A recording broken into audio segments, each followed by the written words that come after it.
राजमहल में रहने वाले। ये धारियां दिख रही हैं ना लाल, इसलिए हमने सोचा शायद ना पैरों में भी क्रोध का प्रभाव हो गया। ये भी तिलक है। व्यापियों को शरीर। हाँ तो मैंने बालकाल में बहुत लड़ाइयां तोड़ी, आपने ऐसा क्रोध नहीं किया, आज किया जा रहा है। क्या कारण है? क्या धनुष पर ममत्व है, ममता है? और अगर ममता है तो ममता का हेतु क्या है? सूक्ष्म समय में अपनी वार्ता को प्रस्तुत करें।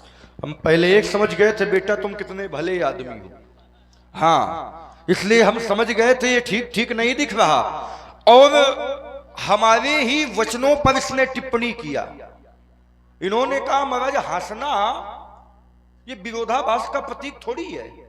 कोई व्यक्ति क्रोध में हो और उसको देखकर आप हंस दो तो विरोध नहीं बढ़ेगा, शत्रुता नहीं बढ़ेगी, दुश्मनी नहीं होगी, बिल्कुल होगी। क्यों? क्योंकि नियम है, रोग की जड़ खांसी और लड़ाई की जड़ हांसी। व्यक्ति अगर क्रोध में है तो उसको देखकर अगर आप मुस्कुराएंगे तो कहीं न कहीं उसके हृदय में वो बात लग जाएगी, और यहां ऐसा ही हुआ।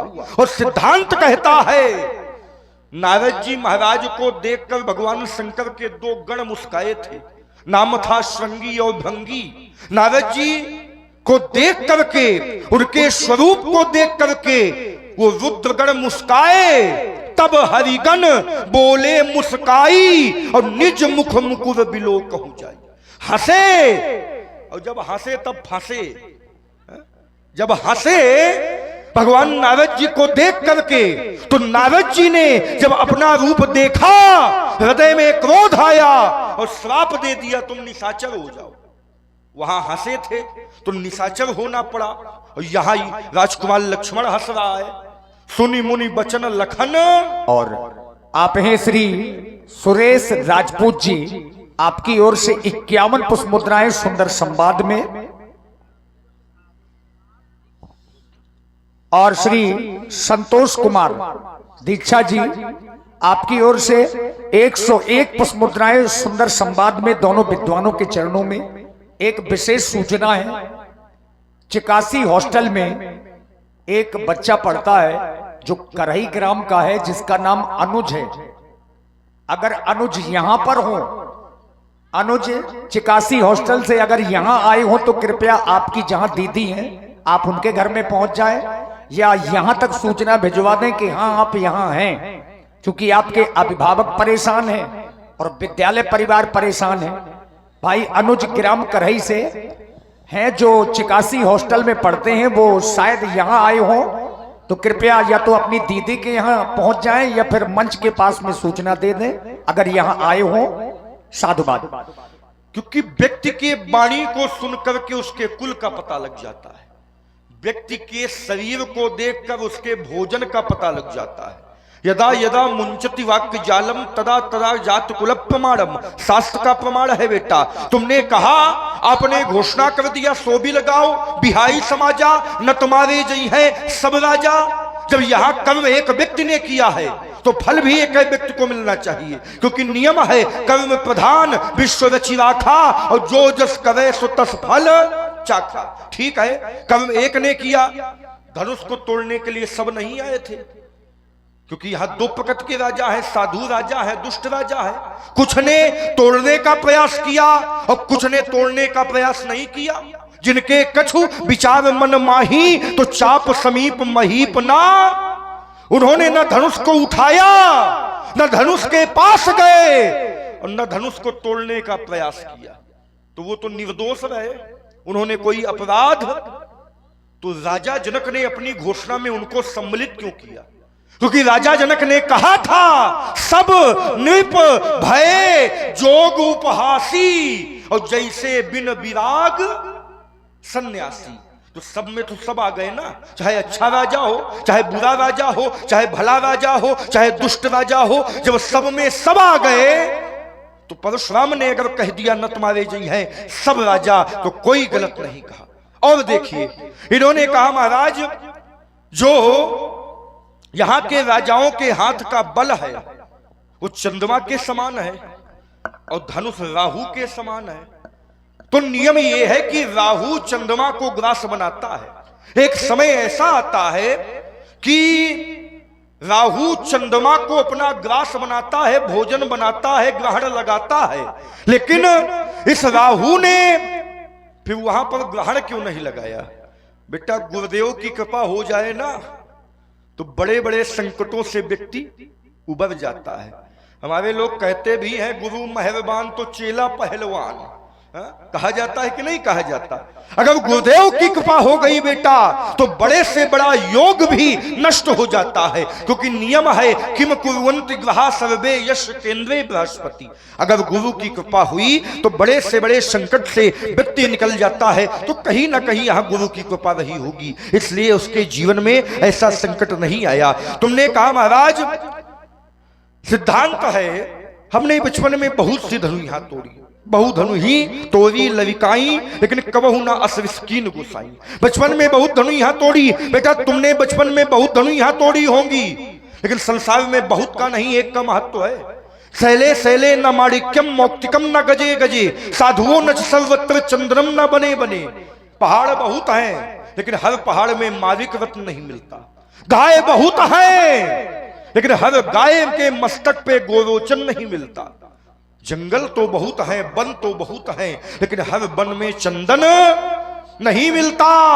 व्यक्ति तो बहुत है, लेकिन हर व्यक्ति साधु नहीं होता। जो तुमने बचपन में धनुइयां तोड़ी तो बहुत तोड़ी थी, उनका महत्व नहीं था, क्योंकि जब वो तोड़ी थी तो ऐसी ध्वनि नहीं हुई थी। लेकिन जब ये टूटा है तो भरे भुवन घोर कठोर रव रवि बाज तज मार्ग चले। जब ये टूटा है ऐसी ध्वनि हुई है कि त्रैलोक कांप गया है, सारा ब्रह्मांड डोल गया है, सूर्य के घोड़ों ने अपना मार्ग बदल दिया है। तो जो धनुइयां तुमने तोड़ी थी उनमें ऐसा शब्द नहीं हुआ था, तो बचपन में खूब तोड़ी कोई बात नहीं, लेकिन ये धनुष विशेष था, क्योंकि ये धनुष एक था और संसार में एक का महत्व है। अस्तुरेन बालक कालवास बोलत ही न स्वभाव धनु ही सम त्रिपुरारि धनु विदित सकल संसार। राजकुमार लक्ष्मण जो भी बोलो संभाल कर बोलो। चलिए, जहां से आप प्रारंभ हुए थे मैं वहीं से आरंभ हो रहा हूं। प्रथम बात, मैंने कहा कि सभी राजाओं को मारने का निर्णय आपने कैसे ले लिया? सभी राजा अपराधी नहीं है, और जब सभी राजा अपराधी नहीं है तो फिर सभी राजाओं को दंड भी नहीं मिलना चाहिए। ये न्याय दर्शन है। दंड संहिता के आधार पर जब तक अपराधी का अपराध सिद्ध न हो जाए तब तक न्यायाधीश अपराधी को कोई दंड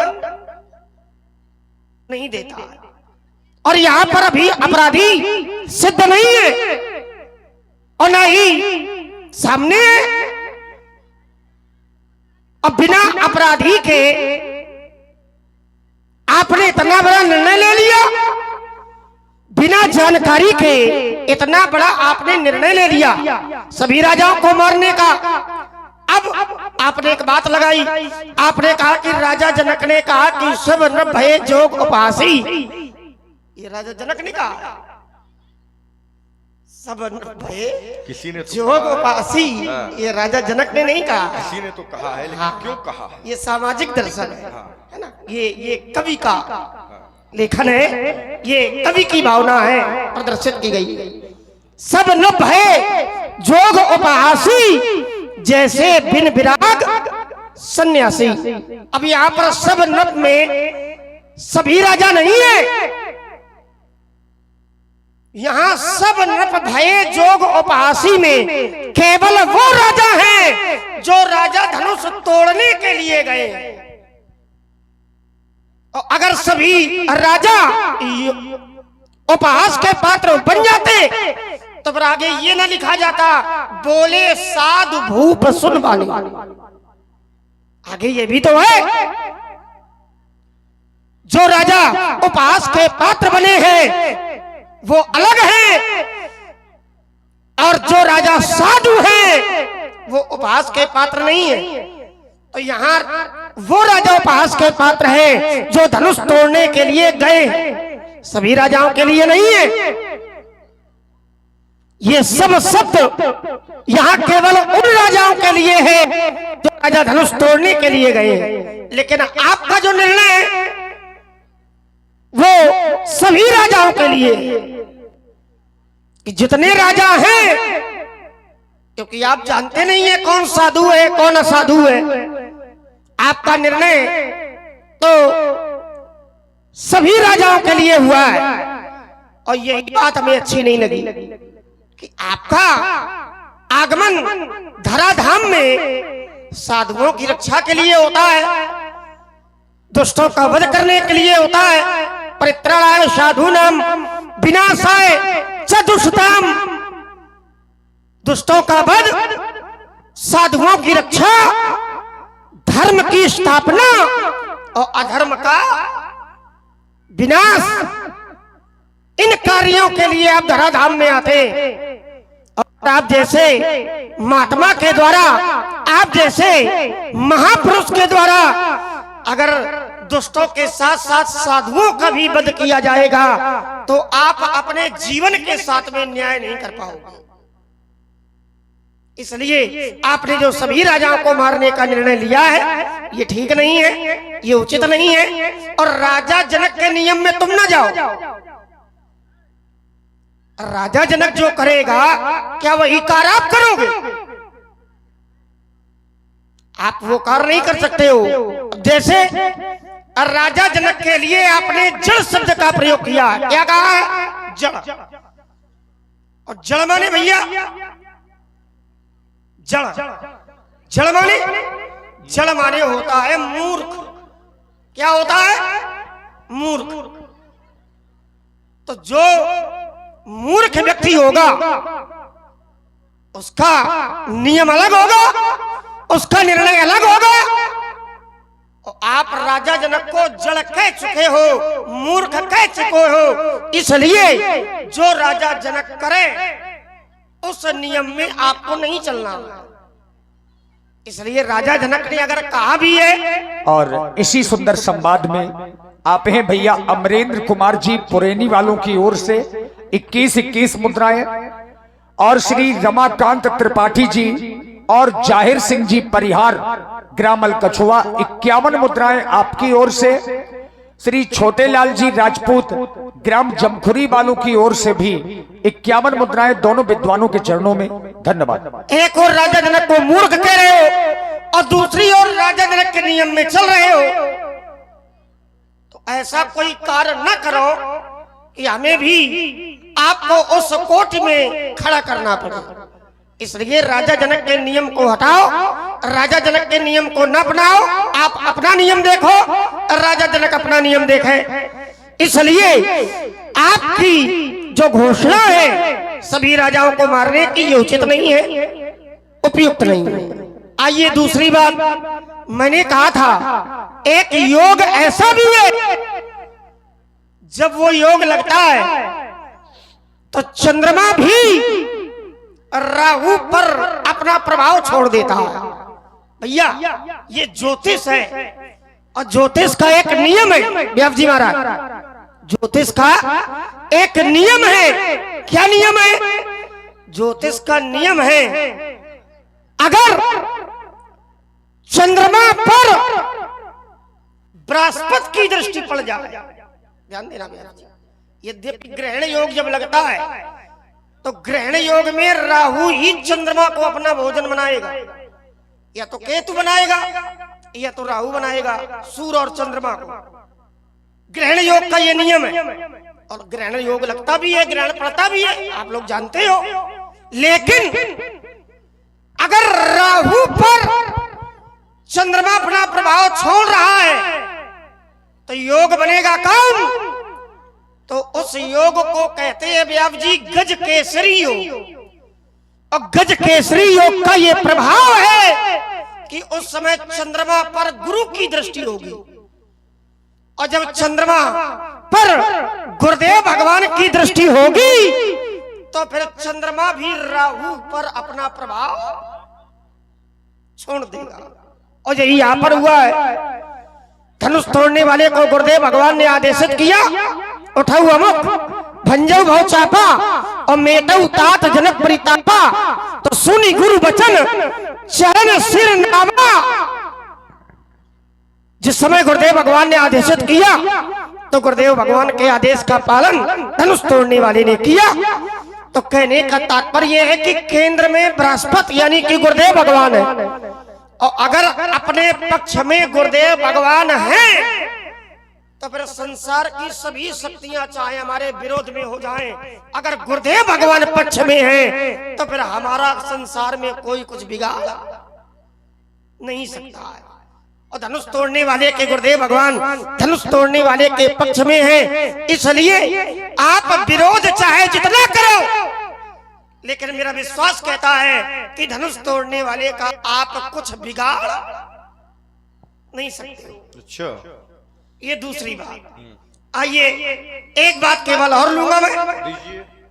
आपने कहा कि रे राजा के लड़के तू संभाल कर नहीं बोल रहा, क्यों नहीं बोल रहा? क्योंकि तू काल के वशीभूत है। तो एक बात आपको बता दूं मैं महाराज, हम काल के वश में नहीं हो सकते, हम तो उसके वश में जिसके वश में काल भी रहता है। काल ब्याल कर भक्षक जोई, हम उसके बस में हैं। दूसरी बात, परमात्मा का नियम है, अगर परमात्मा का ध्यान, परमात्मा का गुणगान, परमात्मा की भक्ति अगर व्यक्ति निरंतर करता है तो भगवान कहते हैं कबहू काल न व्यापे तो ही और सुमरेऊ भजेऊ निरंतर। अगर मेरा ध्यान, मेरा गुणगान, मेरी भक्ति, मेरी उपासना अगर तुम निरंतर करोगे तो काल भी तुम्हारा बाल बांका। अगर भगवान की कृपा है, और जब तक भगवान की कृपा है तब तक काल आपका बाल बांका नहीं कर सकता है। शब्दों पर ध्यान देना, जब तक भगवान की कृपा है तब तक काल आपका बाल बांका नहीं कर सकता है। इसलिए महाराज हम काल के वशीभूत नहीं हो सकते हैं, व्याख्यान अधिक न हो, इसलिए अपनी वार्ता को मैं यहीं पर रोक लूंगा। इन्होंने कहा कि जो राहु है वो चंद्रमा को ग्रहण लगाता है, राहु या केतु। तो राहु और केतु चंद्रमा और सूर्य दोनों को ग्रहण लगाते हैं। चंद्र ग्रहण भी होते हैं और सूर्य ग्रहण भी होते हैं।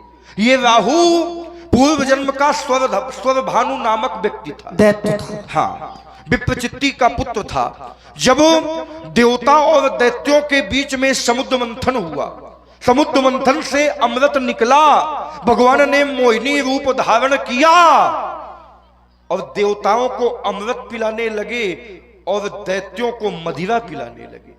तो वही इसने विचार किया कि ये छलिया विष्णु हमारे साथ छल कर रहा है। उसने उसी क्षण देवलिंग प्रतिक्षण देवताओं का वेश बनाया और सूर्य और चंद्रमा के बीच में जाकर बैठ गया। अब नारायण ने ध्यान न दिया, सोचा ये भी देवता है, इसको भी अमृत पिला दिया। और जब अमृत पिला रहे थे तो चंद्रमा ने बता दिया प्रभु ये कोई देवता नहीं, ये तो है दैत्य, स्वरभानु नामक दैत्य है। भगवान को क्रोध आया, तत्काल चक्र निकाला और उसका वध कर दिया। अच्छा, बताया किसने था? चंद्रमा ने। अपराध किसने किया था? चंद्रमा ने। तो राहु और केतु चंद्रमा के साथ सूर्य को भी क्यों ग्रहण बनाते? बात यहां ये फंसेगी, क्योंकि नियम है ना, जो जस करे सो तस फल चाखा।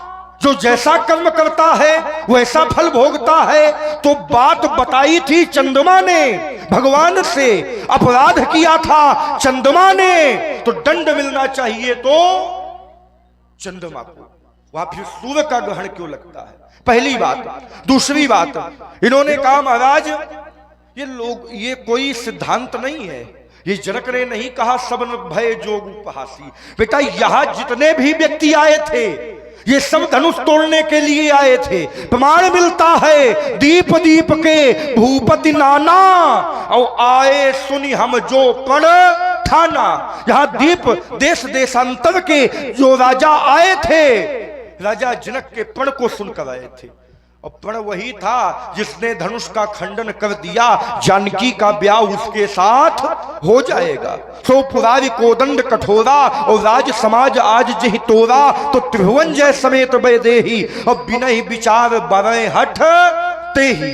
इन्होंने कहा ये सिद्धांत नहीं है, ये अपवाद हो सकता है, ठीक है, संसार में जो व्यक्ति जैसा कर्म करता है वैसे फल भोगता है, ये इनकी बात है। और हम कहते हैं संसार में कर्म तो एक व्यक्ति करता है, लेकिन कर्म का फल पूरे, अगर परिवार का मुखिया बिगड़ जाए तो पूरा घर बिगड़ जाता है, अगर देश का राजा बिगड़ जाए तो पूरा राज्य बिगड़ जाता है, अगर आचार्य बिगड़ जाए तो पूरा सनातन धर्म बिगड़ जाता है। तो संसार में सुन रहे हैं आप लोग, ये तार्किक संवाद आप लोग सुन रहे हैं और इसी में प्रभावित हुए आदरणीय श्री रुद्रदत्त तिवारी जी, CISF सिलमी खागा फतेहपुर, श्री भार्गव परशुराम जी और लक्ष्मण जी के चरणों में 51 पुष्प मुद्राएं सादर समर्पित कर रहे हैं।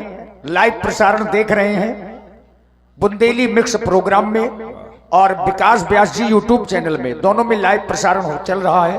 धन्यवाद। राम कथा के परम रसिक हैं और जहां भी कथा होती है आपके द्वारा वहां पुरस्कार प्रेषित किया जाता है। विचार कीजिए, ये कह रहे हैं व्यक्ति जैसा कर्म करता है वैसा फल भोगता है। हम कहते हैं नहीं, कर्म तो कोई करता है लेकिन फल किसी और को भोगना, और नियम है और करे अपराध को और पाओ फल भोग, और अति विचित्र भगवंत गति को जग जाने। ये नियम है कि कर्म तो कोई व्यक्ति करता है लेकिन कर्म का फल किसी और व्यक्ति को भोगना, और ज्यादा दूर जाने की आवश्यकता नहीं है। इनके वंश से उत्तर होगा। इनके वंश में एक राजा हुए हरिश्चंद्र। हरिश्चंद्र ने विश्वामित्र जी को 1 लाख स्वर्ण मुद्रा देने का संकल्प किया। हरिश्चंद्र ने विश्वामित्र जी को राजपाठ देने का संकल्प किया। संकल्प किसने किया था? हरिश्चंद्र ने। कर्म